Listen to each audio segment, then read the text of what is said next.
Hello everyone. So the topic that we are going to discuss today is sources of finance. So what we are going to do today is we are going to study in detail from where the companies source their funds. Okay. So these sources can be further divided into three parts.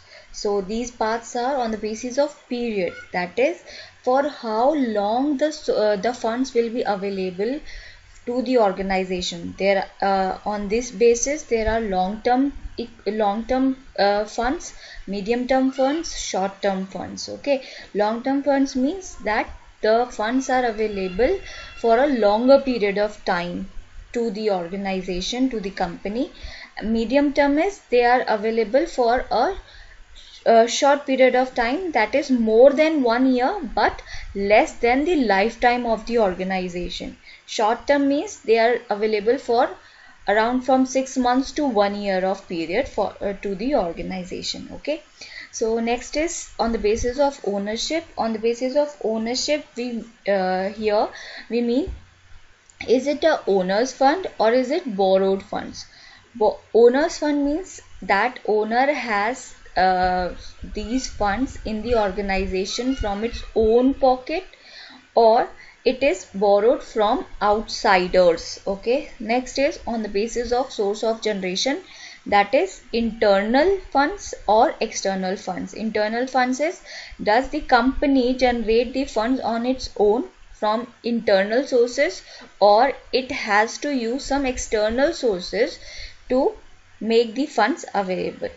Okay, so today what we are going to do is, today we are going to focus on equity shares, retained earnings, preference shares and debentures. Okay, these four things we are going to do today in detail. We are going to do all of these types of funds in detail, but today we are going to focus on these four. So equity shares. Equity shares are the securities issued by the company for a long period of time. That is, whatever is the equity share issued, that that share, that investment, that money will remain with the organization throughout its lifetime. Okay, and the people who buy these equity shares becomes the owner of the organization. They become the owner of the organization. Okay, that is permanently the whatever the equity shares are, they permanently remain with the organization. Whatever is the money, it permanently remain with the organization, and the people who buy these equity share becomes the owners of the company. So suppose there is a company, suppose I have 100 rupees and I have bought one share of Infosys. So that 100 rupees, one equity share of Infosys, so that 100 rupees remains with the company, with Infosys, for throughout its lifetime until it winds up and I become a part owner of the 100% 100 rupees share owner of the company. That is, I become a part owner of Infosys. Okay, so there are three main things in equity shares. First, the people who buy equity shares of any organization, they become the owners of that organization. Second, whatever amount they have bought as an equity share, that will remain with the company forever. Okay, so it will what it is, a permanent source of finance forever, as in when the company dissolves, only then these funds will be given back to the equity shareholders, until and unless the organization has full right to use that money. And before liquidation or before winding up, the people cannot ask for the equity shares back. Okay, so equity shareholders have a voting right because they are the owners of the company, they are the part owners of the company. They have a voting right and elect the managers of the company. Okay, so they can elect the management of the company. Next thing is, what will be the benefit of me buying an equity share is, when I buy an equity share, I get a dividend on that share. Dividend means whatever the company will make profit as, a share of profit according to whatever equity shares I have bought in that company, a share of profit will be given to me, to the equity shareholders also. Okay, that is called dividend. The share of profit that is given to the equity shareholders is called dividend. Okay, so this dividend, now I'll explain you that it is not a fixed income. Okay, it is a fluctuating income. Fluctuating income means what? Fluctuating income means that it is not guaranteed to the equity shareholders that the income will remain fixed throughout the years. Suppose in 1 year I make less profits, less surplus, less profits are left with me after paying all the liabilities, after paying the debenture holders, after paying the preference shareholders, the profit left with me is 1 lakh. So this 1 lakh will be divided amongst all the equity shareholders, and it runs like a, suppose you're an owner of an organization, so after payment of all the liabilities, whatever is left is yours. Okay, so same goes with the equity shareholders, because they are the owners of the organization. Whatever is left becomes theirs. That surplus, whatever is left, that surplus is divided amongst the equity shareholders. Okay. Now see, suppose in 1 year I have just earned 1 lakh rupees, so my 1 lakh rupees will be divided amongst my equity shareholders. And other year, if I am left with 10 lakh rupees of surplus, then these 10 lakh rupees of surplus will be divided amongst the equity shareholders. That's why the income on dividends is not fixed, it is fluctuating. That is, if my company makes more profit 1 year, it will give more dividend to the people, to the equity shareholders. If it earns less profit, it will give less dividend to the equity shareholders that year. And if it earns no profit, there is no obligation for the organization to pay dividend to the equity shareholders. Okay, so next is advantages of equity shares. Advantages of equity share is why an organization in its capital structure should include equity shares. Why an organization should go for equity shares? That is, first, equity shares do not create any obligation to pay a fixed rate of dividend. See, because the income is fluctuating, if from your past data you realize that, or if you forecast that your income will be fluctuating and not fixed, then you will go for equity shares, because you have to, what if you have a fixed income to pay? That is, if you have debentures, you have a fixed interest to pay. If you have a bank loan, okay, then you have a fixed interest rate to pay, that you have to pay. It is obligatory even if you earn or you do not earn profit. Okay, but in equity shares it is not the case. If you earn profit, you will give the dividend, and if you don't earn the profit, nobody can claim dividend from your organization that year when you don't earn profit. Okay, it is not obligatory for an organization to give dividend. Next is, equity share can be issued without creating any charge over the assets of the company. So when an organization issues equity share, it does not create any charge on the assets of the organization. Charge means that there is no asset of the organization that is mortgaged because of the equity shares.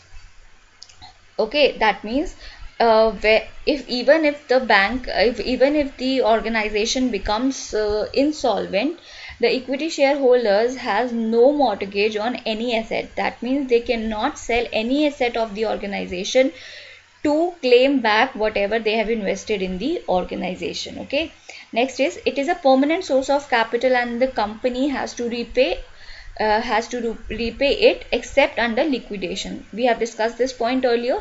That is, it is a permanent source of finance for an organization.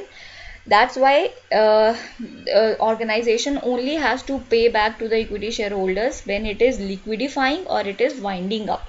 Until and unless it is not liquidifying or it is winding up, the money of the equity shareholders remains with the organization.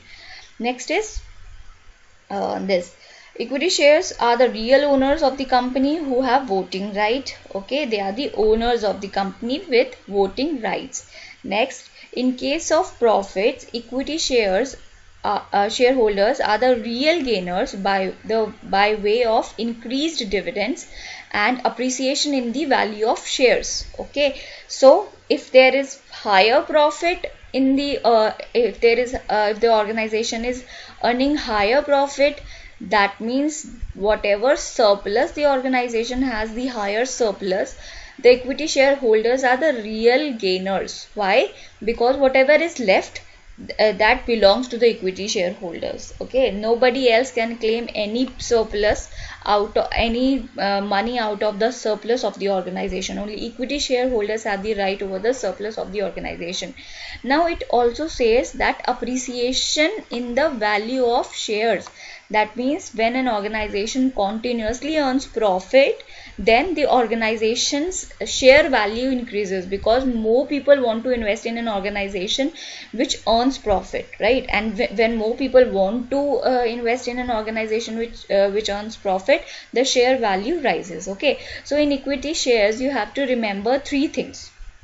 First, that is, the people who are investing in the equity share, who are buying the equity share, becomes the owners of the organization. They have the voting right, okay, in the decisions of the organization. Second, the capital, the whatever the money the people are investing, that remains permanently with the organization. And third, that the dividend is fluctuating. Okay, so the dividend is not fixed. That means people who receive the dividend, the equity shareholders who are receiving the dividend, cannot rely on the dividend, because some year it may be high or some year it may be low. So this point becomes both advantage and disadvantage, because if the surplus is high, so you don't have, as you don't have fixed income, you are going to get all the surplus, a part of all the surplus that is left with the organization. But if the organization is not earning surplus, then you are the person left with only the part of you are not going to, even if you don't receive dividend, you cannot claim any dividend from the organization. Okay, next is disadvantages of equity shares. Disadvantages, because why the if there are only advantages of equity shares, right? So the organizations will have a 100% equity capital structure, but the equity shares also comes with the disadvantages. Okay, now these disadvantages are: first, if only equity shares are issued, the company cannot take the advantage of trade on equity. That is, if only equity shares are issued, the company cannot take the advantage of trade on equity. That in a capital structure, trade on equity, I have made a separate video on trade on equity. It is a long concept. It is a very important concept. That's why I've made a separate video on trading on equity. You can go watch that. I'll brief you about it. Trading on equity is that if you increase the debentures in your organization, if you increase the debentures of your organization's capital structure, it will lead to earning more EPS for your organization. Okay, earning per share of your organization increases if you have more debenture in your capital structure, because debentures first are cheaper source of finance, and second, they are tax deductible. Okay, that's why if you involve more debentures in your capital structure, then you can have more EPS. Okay, that is trading on equity. So if you have only equity shares and no debentures in your capital structure, then trading on equity will not be possible, and your EPS would not be increased as much as it has potential. Okay, next is, as equity capital cannot be redeemed, there is a danger of over capitalization, because I have told you that it is a permanent source of finance and it cannot be redeemed. That's why there is a danger of over capitalization of equity shares. Okay, over capitalization means that there is more money in the organization than it is required. So that is a disadvantage for the organization, because when there is more money in the organization than that is required, it means that the organization has to pay dividend unnecessarily to the people, okay, to the equity shareholders. Equity shareholders can put obstacles for management by manipulation and organizing themselves. So when because equity shareholders has voting right, because they are the part owners of the organization, they can manipulate the management, and by organizing themselves in a unit, they can change the decisions of the organization. So if the equity shareholders want something, by organizing themselves, by uniting, they can vote for that thing and they can change the decisions and go against the management of the organization.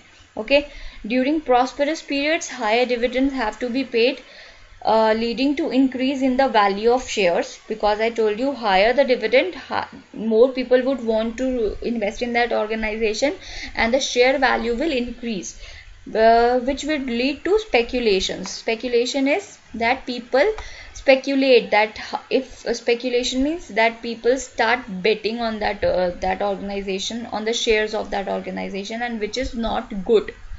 Okay, investors do next point, investors who desire to invest in safe securities with a fixed income have no attraction for such shares.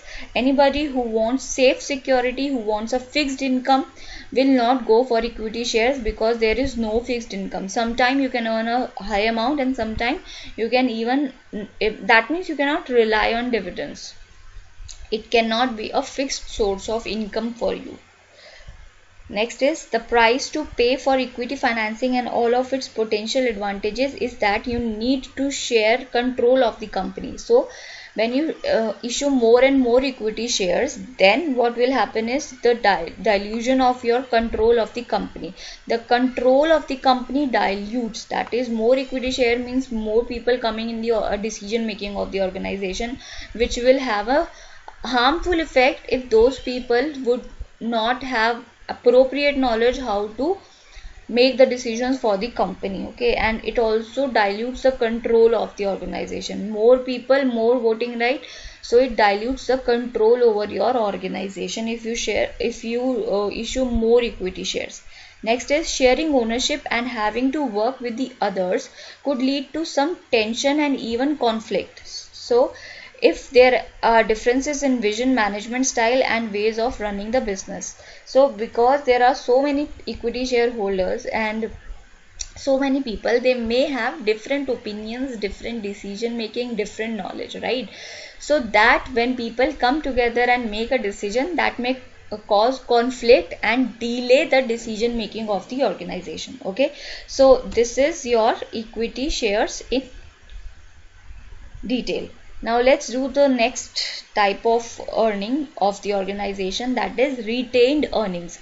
Retained earnings means earnings that are retained by the organization, that are kept aside by the organization for future use. Okay, in short, retained earnings are similar to what savings are for an individual.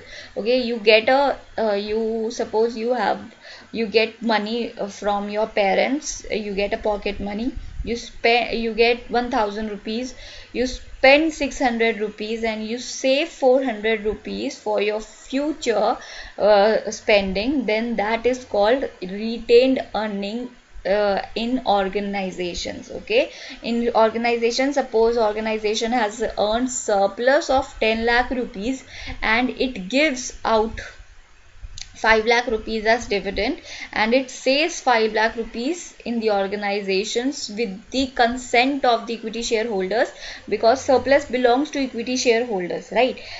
So the consent of the equity shareholders should be there when you are retaining the earnings of the organization. Okay, so 5 lakh rupees you have given as dividend to the equity shareholders, and 5 lakh rupees you have retained in the organization. These earnings are called retained earnings. Okay, next is, let's do the features of retained earnings. First is cost of financing. Cost of financing is zero, because on dividends you have to give equity shares you have to give dividends, on bank loans and debentures you have to give interest, on preference shares you have to give dividends. But on retained earnings, because it is the earning retained by you, it is the earning left by your left with your organization, you don't have to give anything on this. You don't have to pay any interest, any dividend on this. Okay, so flotation cost is also zero in this. Flotation cost, what is flotation cost? Is the flotation cost is the cost incurred by the organization when it is issuing debentures or issuing equity shares or issuing the preference shares. Okay, so the registration fees, underwriting fees, legal fees to issue the equity shares, preference shares or debentures is your flotation cost. So flotation cost is also zero because you are not issuing retained earnings. The retained earnings lies within your organization. Next is control. So will the control dilute because we increase the retained earnings? No, because we are not issuing more equity shares. We are not increasing the equity holders in our organization. We just are increasing the retained earnings. Okay, so there is no dilution of control. Legal formalities, there is no legal formalities as such in retained earnings as in equity shares and debentures, because they are just the savings of the organization, and only a resolution for retained earnings has to be passed in the annual general meeting of the company. Okay, resolution, that is how much retained earning has to be there in the organization and how much is allowed by by all the equity shareholders, has to be passed in the annual general meeting of the organization of the company. Okay, next. So advantages of retained earning, it is a cheaper source of finance. Cheaper source of finance because you don't have to pay any dividend, you don't have to pay any interest, you don't have to pay anything over this retained earnings. These are the earnings, these are the savings of the organizations which are there with the organization, and nobody can claim any dividend or any interest on these earnings. Okay, so financial stability, retained earnings, because there is money left with your organization, right? So there is a financial stability that when in next year, even if you don't earn as much profit as you have earned in this year, there is a financial stability because we have a backup, we have a sponge of retained earnings. Okay, stable dividend, because of because see, why is it important to give stable dividend to the equity shareholders is because if your dividend is fluctuating, there is a high level of fluctuation in your dividend, then what will happen is that your organization's share value will go down. Okay, so that is why it is very important that you give a stable dividend to the equity shareholders. And how you can give stable dividend to the equity shareholders, like in previous slide we discussed that 1 year your profit, your surplus is only 1 lakh rupees, next year it is 10 lakh rupees. So when next year it will be 1 lakh rupees, then you can save some surplus from the 10 lakh surplus year to give equal surplus in the year when you don't earn as much profit. Okay, that's why retained earnings will help you give stable dividend. Market value, how market value is increased by retained earning is because first you are giving stable dividend, and the financial position of the organization is also good because of the retained earning, because the organization has a sponge, a backup, where they have retained the backup of money. So people can trust those organizations more which have retained earnings, because they know that this organization will not fall short of finances, short of funds when it comes to repaying for the liabilities. Okay, next is disadvantages of retained earnings. There are some disadvantages of retained earnings also, because when you retain a lot of earning, that is suppose you have 10 lakh of surplus, 10 lakh of surplus, and you don't require to retain as much surplus with your organization, because your organization already has a backup, a good financial background, then you don't have to retain a lot of earning. And if you still do that, then there comes some disadvantages. Improper utilization of funds. See, if the purpose is not defined for the retained earnings, there will be improper utilization of funds, because अगर हमारे पास पैसा होता है and we do not know it is in excess and we do not know what to do with that money, then we spend it on various things that is not required to spend it on. ठीक है, over capitalization. See, over capitalization again, if there is a lot of money in the organization, ठीक है, huge accumulation of earnings is there in the organization, then more than then the money is blocked, which could have earned you some earnings from outside if you have invested it in something, right? So over capitalization is a problem. You could have made your equity shareholders happy by giving them more dividend, by not retaining the money that you could have given as dividend, or you could have invested this money somewhere which would have given you ROI. Okay, but if it is left in the organization, then it is a burden on the organization. Lower rate of dividend, same like I discussed earlier. If you retain the surplus, if you retain some earnings out of the surplus, that means people or the equity shareholders are not getting as much dividend as they would have got if there would have no retained earnings. Okay, for example, suppose I have earned 10 lakh rupees as retained earnings. Okay, I have earned 10 lakh rupees as surplus. Now this 10 lakh rupees belongs to my equity shareholders. Okay, but I retain 5 lakh rupees out of 10 lakh rupees, so my surplus left is 5 lakh rupees only. So my dividend will go out only from the 5 lakh bracket and not 10 lakh, and that's why it reduces the dividend of the equity shareholders. Next, let's do preference shares. So preference shares, what preference shares are? Preference shares are the mixture of two things. First, equity and debentures. It is the hybrid of equity and debentures. So it means that it has some benefits of equity and some benefits of debentures, preference shares. Okay, so we will discuss in detail how preference shares are the hybrid of equity and debentures.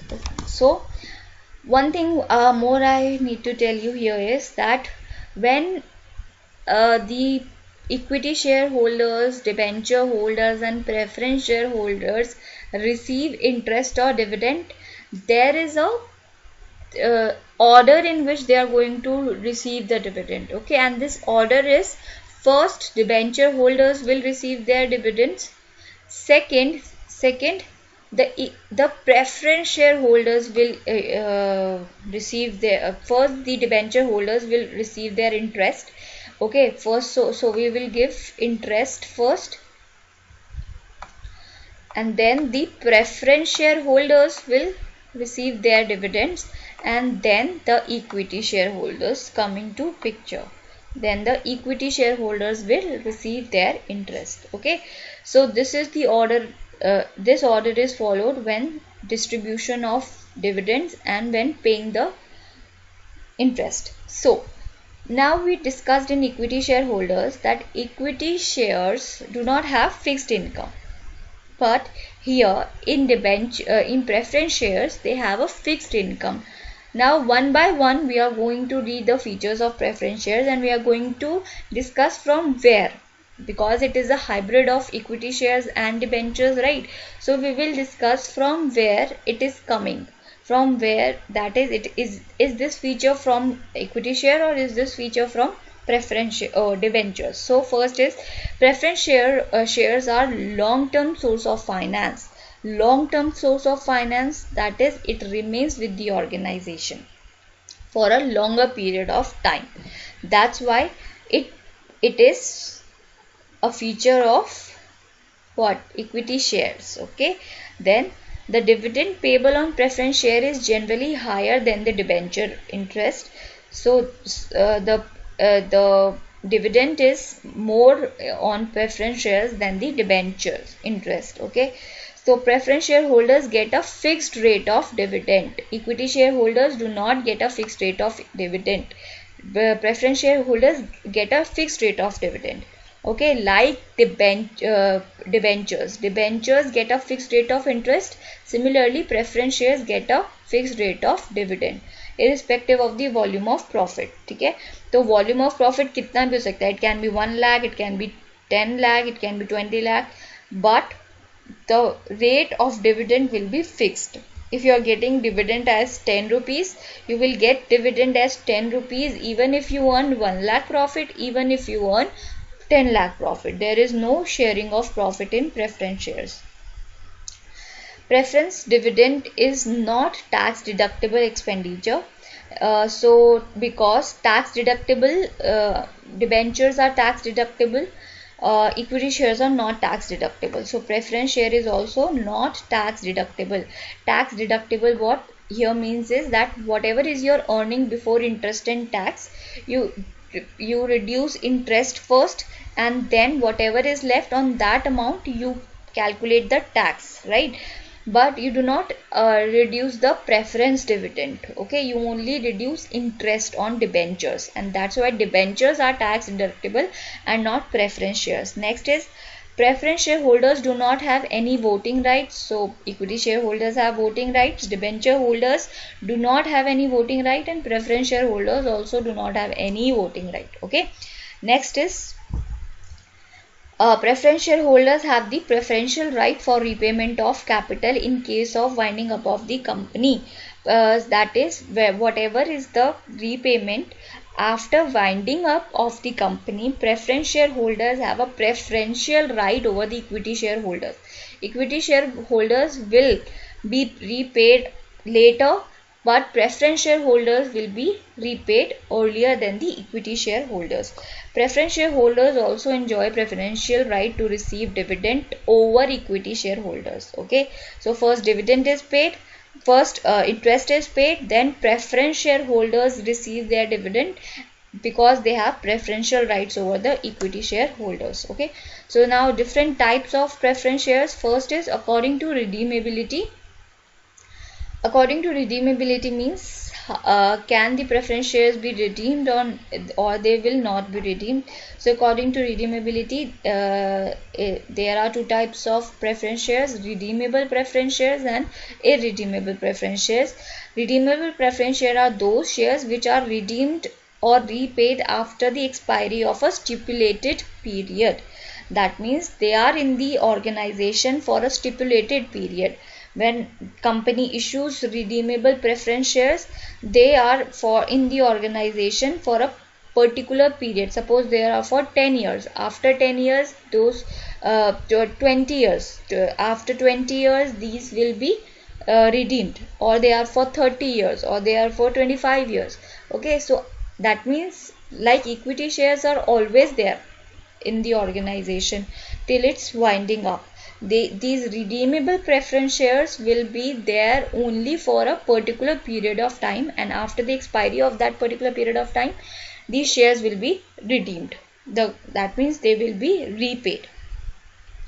So as per the Companies Act 2013, a company can issue redeemable preference shares which are redeemable after a period of time not exceeding 20 years. That means they can be there in the organization for 20 years or less, but not exceeding 20 years. Okay, so irredeemable preference shares. Irredeemable preference shares are those preference shares which are not redeemed and they remain with the organization throughout the lifetime of the organization, and it is repaid only at the time of liquidation. Next is according to receiving of dividends. Okay, so under this there are two types of preference shares. First is cumulative preference shares, and then is non-cumulative preference shares. Cumulative preference share is they cumulate. That means they pent up. Suppose in 1 year I have not earned a lot of profit, so I am not able to give preference shares. So in next year or in future year, when I earn profit, I will give all the dividend pended up of the previous years also. Okay, suppose in year 1 or year 2, year 3, I have suppose in year 1 I have zero profits, so I am not going to give preference share in year 1, but I had to give rupees 10 as dividend. Suppose in year 2 also I have zero profits, I am not made any profits, so I will also not give here the preference shares. But now painted up preference shares or cumulated preference shares are rupees 20, because each year I had to give 10 rupees preference shares. So in year 3 I have earned profit of rupees 100. Okay, so I will give out of these rupees 100, rupees 30 as preference dividend. This is called a cumulative preference shares. Okay, non-cumulative preference shares, that means if I have not earned, if as an organization I have not earned profit this year, I will not pay this year's profit in next year. I will only pay next year's profit when I earn the surplus. Okay, for example, in year 3 in non-cumulative profit, I will give how much preference dividend? Not 30. How much? 10. Only for third year and not for year 1 and 2. Okay, now according to participation, there are two types of preference shares: participating preference shares and non-participating preference shares. Participating preference shares are those preference shares which also shares the surplus profit.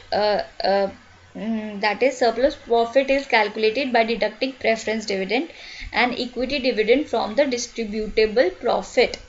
They are also entitled to participate in the surplus asset of the company. Participating preference shares are those types of preference shares in which, after paying the dividend, after paying the equity shares the dividend, after paying the preference shares the dividend, whatever is remaining with the organization, if there is anything remaining with the organization, participating preference shareholders can get some amount, some part from that surplus also, and also they have part in any surplus asset that is left with the organization at the time of winding up. Okay, non-participating preference shareholders only get preference dividend, and they do not get anything else other than preference dividend. Okay, so according to convertibility, there are convertible preference shares and there are non-convertible preference shares. Convertible preference shares are those preference shares which are convertible into equity shares after a certain period of time. Okay, and non-convertible preference shares are those preference shares which cannot be converted ever into equity shares. Okay, so advantages of preference shares: first, suitable for cautious investors. Why they are suitable for cautious investors? Because they have a fixed rate of dividend, not like equity shares whose dividends are fluctuating. Okay, retention of control for the organization, because preference shareholders do not become the owners of the organization and they do not have any right of voting in the decision making of the organization, and that's why retention of control can be exercised. Whatever control equity shares have, it is not diluted when organizations issue more preference shares. Okay, attractive type. Why is it attractive? Because it has a, first of all, it is attractive because it is not as risky as equity shares, and there are redeemable and convertible preference shares also, which can be opted by the people who are investing in preference shares. They can keep the preference share for some time and then they can convert it into equity shares. So there are attractive types of preference shares which are available, which can attract investors to invest in them. Okay, convenience, because there is no charge or any mortgage over the assets of any organization, so it can be conveniently issued by the organization. Increase in equity shareholders income. How does preference share increase the equity shareholders income? Because equity shareholders earn good amount of dividend by way of issuing preference shares as equity share, because there are the control, whatever is the surplus, it is not diluted. Okay, you have to give only a fixed amount to the preference shareholders and you can increase your capital in the organization. Okay, so whatever surplus the organization is capable of making, it is distributed only amongst the shareholders and not amongst the preference shareholders. Economical, because preference shareholders as compared to equity shareholders, the percentage of dividend paid out is less than the equity shares, and that's why it is economical for an organization, and also it does not require any registration fees or legal fees or underwriting fees, and that's why it is economical. So there is less flotation cost and less financial cost on preference shares. Okay, so then it is enabling reconstruction and reorganization. So whenever an organization reorganized or reconstructed, the board with the consent of creditors can easily convert debts into preference shares. Okay, that means what? See, debt has a disadvantage that the interest has to be paid no matter what.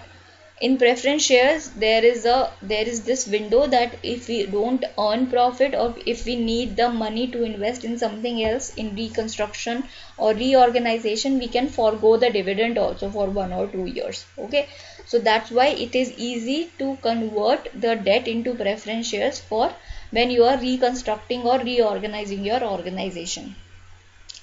Increasing the marketability, that is, preference shares are also given as bait when issuing of equity share. New organizations are not able to issue equity shares so easily.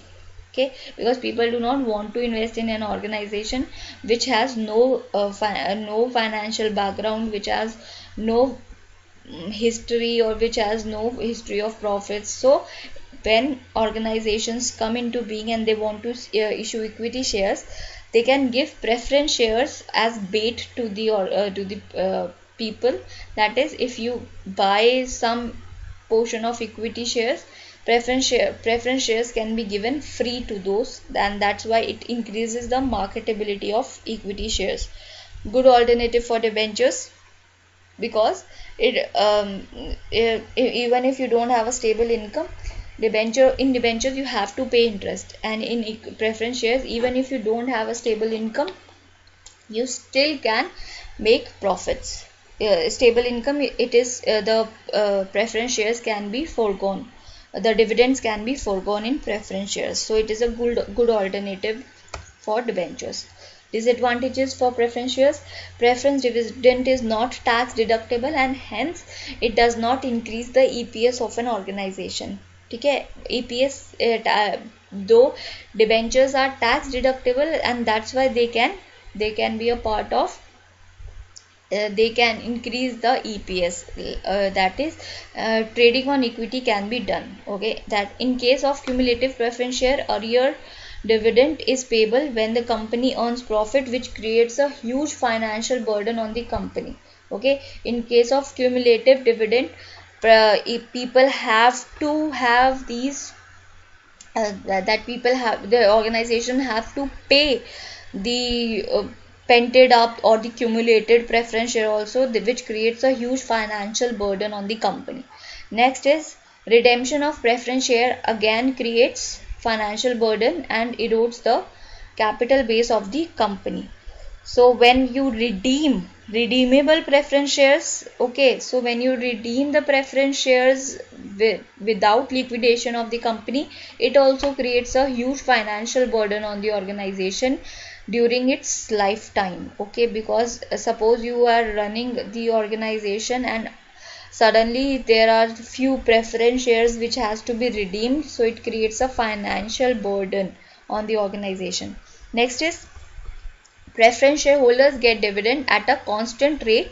It will not increase even if the company earns a huge profit, which makes it this form of finance less attractive, because equity share can earn, there is no limit of earning for the equity shareholders, okay, but preference shareholders will only have a fixed income, and that's why it is not as attractive as equity shares.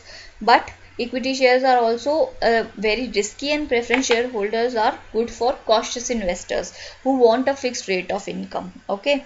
Preference shareholders do not enjoy the voting right, and hence their fate is decided by equity shareholders. So whatever decisions will be made in the organization, those decisions will be made by the equity shareholders and not the preference shareholders. So if the organization earns profit or it goes into losses, it will be decided by the equity shareholders, and the fate of the preference shareholders for getting the dividend that year or not getting the dividend will be decided by the equity shareholders, okay.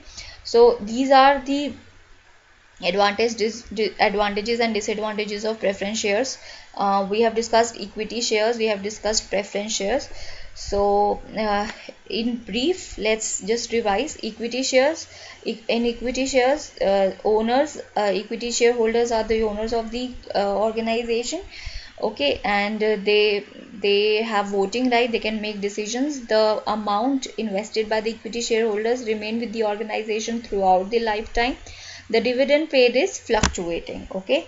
Next, preference shares. The people who invest in preference shares, that is the preference shareholders, are not the owners of the organization. They do not have any voting right. They have a fixed income. Okay, and they cannot make any decisions in the organization. The amount of preference share will remain in the organization or will not remain in the organization will depend on the type of preference share. If the preference share is redeemable, it will remain for less than 20 years, and if it is irredeemable, it will remain, for the amount will remain throughout the lifetime of the organization. Preference share is the hybrid of debentures and equity shares. So debentures I will discuss in next class.